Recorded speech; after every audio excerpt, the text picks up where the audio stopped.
بسم اللہ الرحمن الرحیم۔ تمام ناظرین اور سامعین کو حسنین خان کا خلوص برا سلام۔ میں ہوں حسنین خان اور آپ دیکھ رہے ہیں 14 ستارے یوٹیوب چینل۔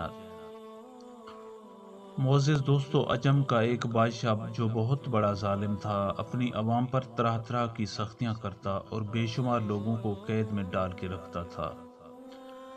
ایک دفعہ اس کے بدن پر موذی پھوڑا نکل آیا جو کسی طرح ٹھیک ہونے کا نام ہی نہ لیتا تھا۔ اس کی تکلیف سے بادشاہ سوکھ کر کانٹا بن گیا۔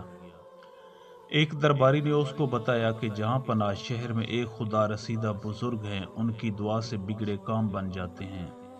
اگر آپ ان سے دعا کروائیں تو امید ہے کہ اللہ تعالیٰ آپ کو شفا دے گا۔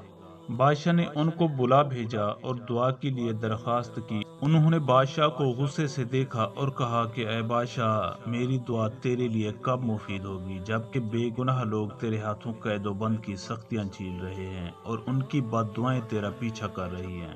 جب تک تو ان مظلوموں پر رحم نہیں کرے گا، اللہ تعالیٰ تجھ پر رحم نہیں کرے گا۔ بادشاہ پر بزرگ کی باتوں کا بڑا اثر ہوا اور اس نے حکم دیا کہ سب قیدیوں کو رہا کر دیا جائے۔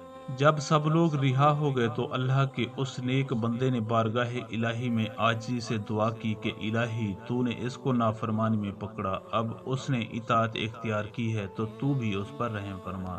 ابھی ان کی دعا پوری بھی نہ ہوئی تھی کہ اللہ تعالیٰ نے بادشاہ کو شفا دے دی۔ اس نے حکم دیا کہ بزرگ کے سر پر زر و جواہر نچھاور کیے جائیں۔ بزرگ نے زر و جواہر پر ٹھوکر مار کر کہا کہ اے بادشاہ، مجھے ان کی حاجت نہیں، ہاں تو پھر ایسے کام نہ کرنا کہ یہ بیماری عود کر آئے۔ جب تو ایک بار گرا ہے تو اب قدم جما کر رکھ کہ دوبارہ نہ پھسلے۔ پیارے دوستو، ہم امید کرتے ہیں کہ آپ کو ہماری یہ ویڈیو اچھی لگی ہو۔ اگر آپ کو ہماری یہ ویڈیو اچھی لگے تو پلیز آپ ہمارے چینل کو سبسکرائب اور اس ویڈیو کو لائک ضرور کیجیے۔ اب ہمیں اپنی اگلی ویڈیو تک کے لیے اجازت دیجیے، اس دعا کے ساتھ کہ اللہ پاک آپ کو اپنے حفظ و امان میں رکھے۔ اپنا بہت زیادہ خیال رکھیے گا۔ شکریہ۔ خدا حافظ۔